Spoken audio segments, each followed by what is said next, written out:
DM साहब सरकारी गाड़ी से जा रहे थे।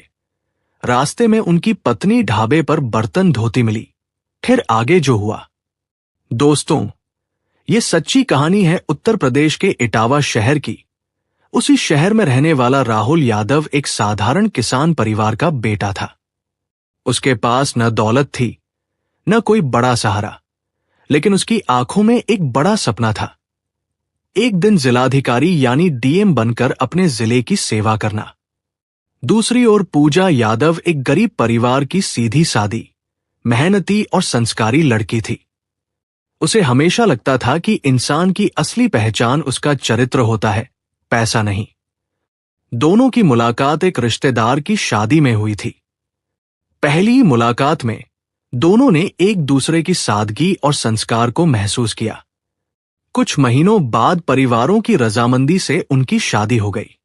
शादी के बाद राहुल और पूजा ने इटावा के एक छोटे से किराए के मकान में अपनी नई जिंदगी शुरू की। घर में न महंगे सामान थे, न कोई सुख सुविधा। गर्मियों में पंखा भी कई बार बंद हो जाता था और बरसात में छत टपकती थी। लेकिन इन सबके बीच दोनों के चेहरे पर मुस्कान बनी रहती थी। राहुल सुबह से देर रात तक पढ़ाई करता और पूजा घर का सारा काम निपटाकर उसके लिए चाय बनाती, नोट संभालती और उसका हौसला बढ़ाती। कई बार घर का राशन खत्म हो जाता, तब पूजा अपनी जरूरतें छोड़ देती, लेकिन राहुल की किताबों पर कभी आंच नहीं आने देती। राहुल जब भी निराश होता, पूजा सिर्फ इतना कहती, एक दिन यही मेहनत हमारी जिंदगी बदल देगी। समय बीतता गया। राहुल ने कई बार यूपीएससी की परीक्षा दी, लेकिन हर बार कुछ अंकों से पीछे रह गया। हर असफलता के बाद वह टूट जाता। उसे लगता कि शायद अब उससे नहीं होगा। लेकिन पूजा कभी हार नहीं मानती। उसने अपनी शादी में मिले गहनों तक को बेच दिया ताकि राहुल की पढ़ाई और इंटरव्यू की तैयारी में कोई कमी न रहे। राहुल को यह बात बहुत बाद में पता चली। उस दिन उसकी आंखों में आंसू थे। उसने पूजा का हाथ पकड़कर कहा, अगर मैं कभी डीएम बना तो सबसे पहले तुम्हारा ये त्याग दुनिया को बताऊंगा। पूजा मुस्कुरा दी और बोली, मुझे किसी पहचान की जरूरत नहीं, बस तुम अपना सपना पूरा कर लो। कई वर्षों की मेहनत आखिर रंग लाई। जिस दिन यूपीएससी का अंतिम परिणाम आया, राहुल का नाम सूची में था। पूरे मोहल्ले में खुशी की लहर दौड़ गई। लोग मिठाई लेकर उनके घर पहुंचने लगे। राहुल ने सबसे पहले पूजा के चरण छुए और कहा, आज ये सफलता मेरी नहीं, तुम्हारी है। कुछ महीनों बाद उसकी पहली नियुक्ति उत्तर प्रदेश में जिलाधिकारी के रूप में हुई। सरकारी बंगला, सरकारी गाड़ी, सुरक्षाकर्मी और सम्मान, सब कुछ बदल गया, लेकिन राहुल और पूजा का स्वभाव नहीं बदला। दोनों आज भी हर जरूरतमंद की मदद करते थे। लोग कहते थे कि ऐसा ईमानदार डीएम जिले को वर्षों बाद मिला है। उधर जिले का सबसे बड़ा कारोबारी राकेश चौहान राहुल की ईमानदारी से परेशान रहने लगा। उसने कई सरकारी जमीनों पर अवैध कब्जा कर रखा था। राहुल ने जांच शुरू कर दी और साफ कह दिया कि कानून सबके लिए बराबर है। ये सुनकर राकेश के करोड़ों रुपए दांव पर लग गए। उसने रिश्वत देने की कोशिश की, लेकिन राहुल ने उसे दफ्तर से ही बाहर निकलवा दिया।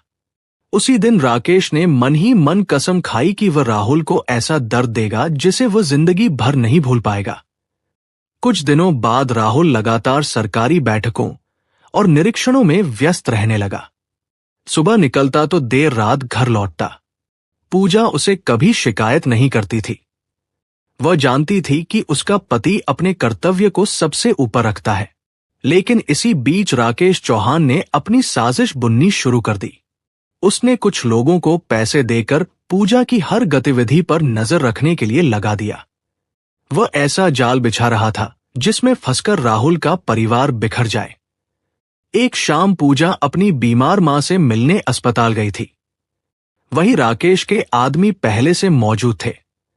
उन्होंने दूर से ऐसी तस्वीरें और वीडियो रिकॉर्ड किए कि देखने वाले को सब कुछ गलत लगे। अगले ही दिन उन तस्वीरों को अलग अलग तरीके से जोड़कर झूठी कहानी तैयार कर दी गई। योजना इतनी चालाक थी कि पहली नजर में कोई भी धोखा खा जाता। उधर राहुल को इस साजिश की भनक तक नहीं थी। वह जिले में बाढ़ प्रभावित गांवों का दौरा कर रहा था। लौटते समय उसके सरकारी दफ्तर में एक बंद लिफाफा पहुंचा। लिफाफे पर लिखा था, अगर अपने घर की सच्चाई जाननी है तो इसे अकेले में खोलिए। शाम ढल चुकी थी। राहुल अपने कमरे में अकेला बैठा था। उसने कांपते हाथों से वो लिफाफा खोला।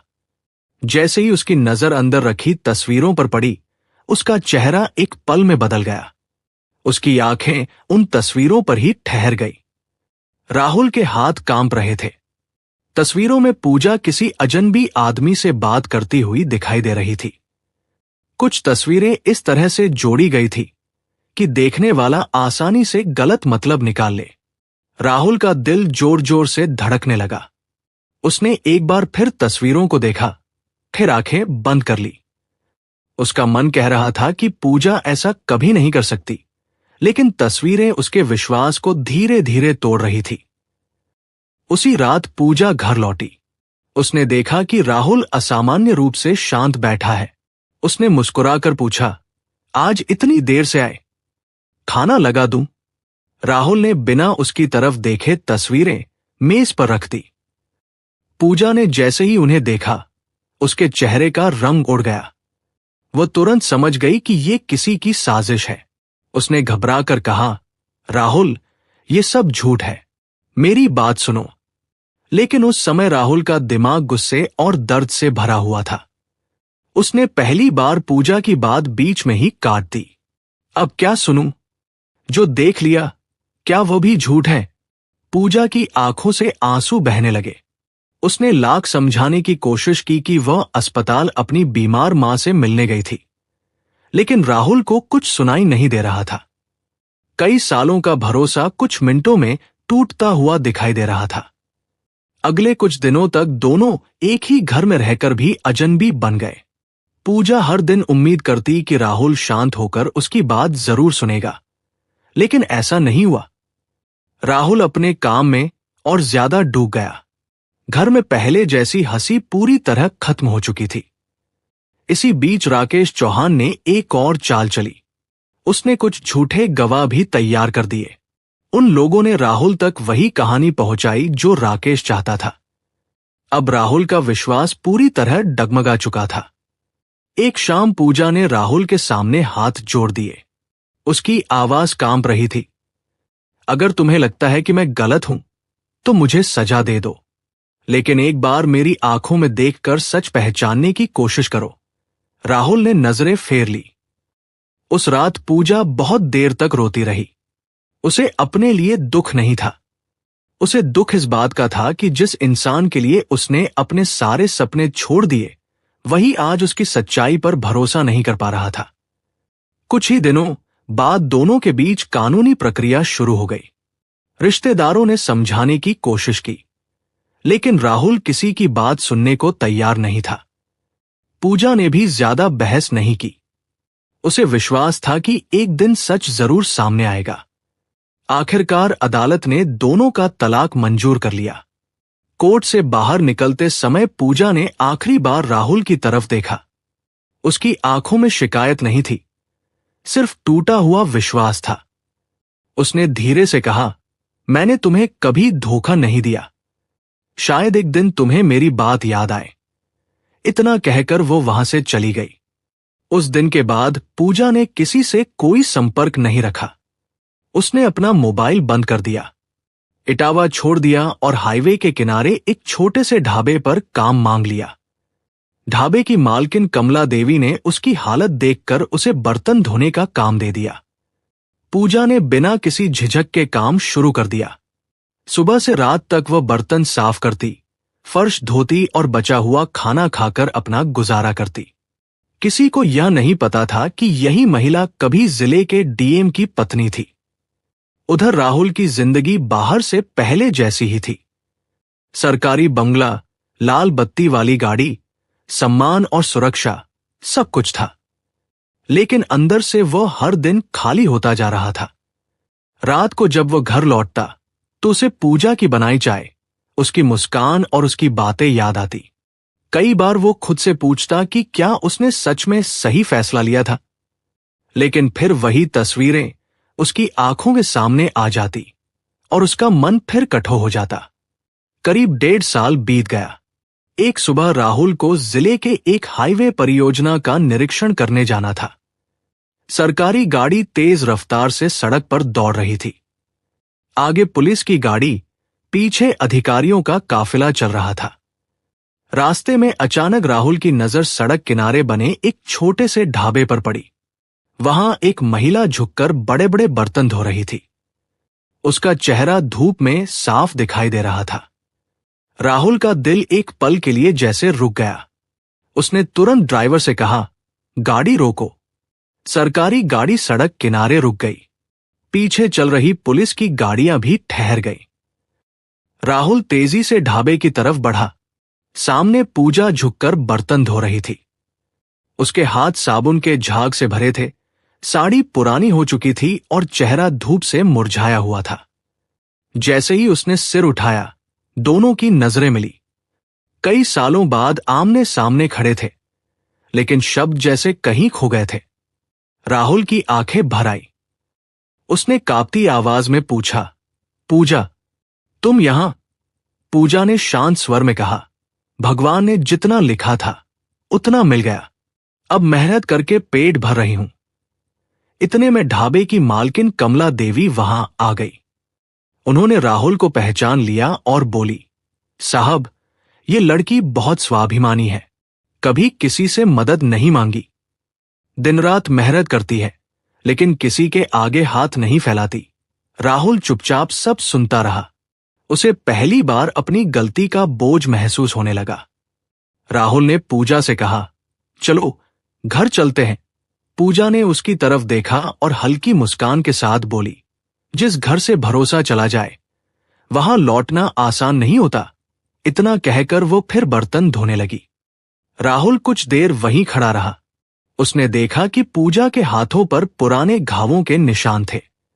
तभी एक छोटी बच्ची दौड़ती हुई आई और बोली, पूजा दीदी, आपने सुबह से कुछ खाया नहीं। बच्ची की बात सुनकर राहुल का दिल कांप उठा। कमला देवी ने बताया कि कई बार पूजा खुद भूखी रह जाती है, लेकिन ढाबे पर आने वाले गरीब बच्चों को खाना खिला देती है। राहुल की आंखों से आंसू बह निकले।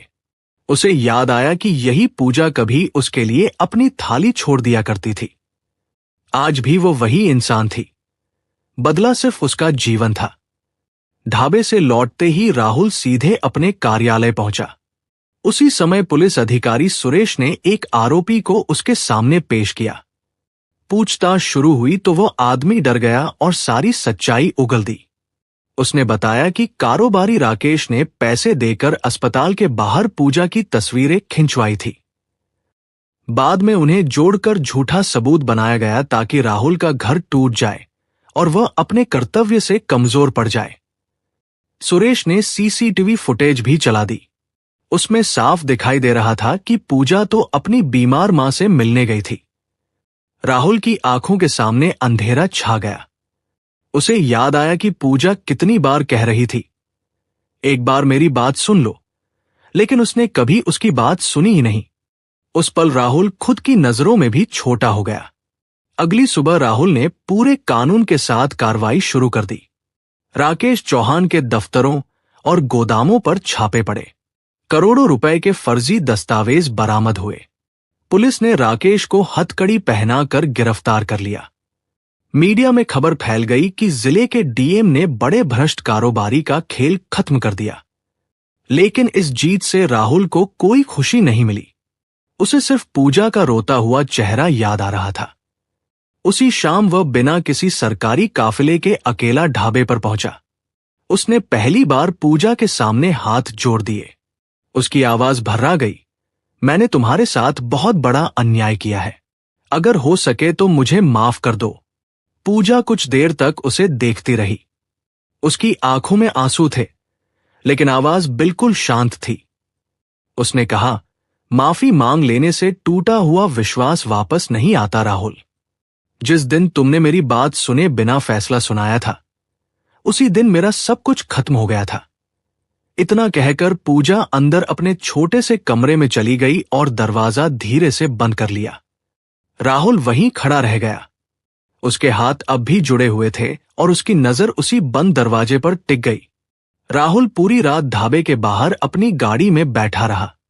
सुबह जब पूजा काम पर आई तो उसने देखा कि राहुल अब भी वहीं बैठा है। उसकी आंखें लाल थी, लेकिन इस बार उनमें घमंड नहीं, सिर्फ पछतावा था। राहुल धीरे से बोला, मैं तुम्हें लेने नहीं आया हूं, मैं अपनी गलती की सजा स्वीकार करने आया हूं। अगर जिंदगी भर माफ नहीं करोगी, तब भी तुम्हारे फैसले का सम्मान करूंगा। इसी दौरान पुलिस राकेश चौहान को लेकर ढाबे पर पहुंची। उसने सबके सामने अपना जुर्म कबूल कर लिया।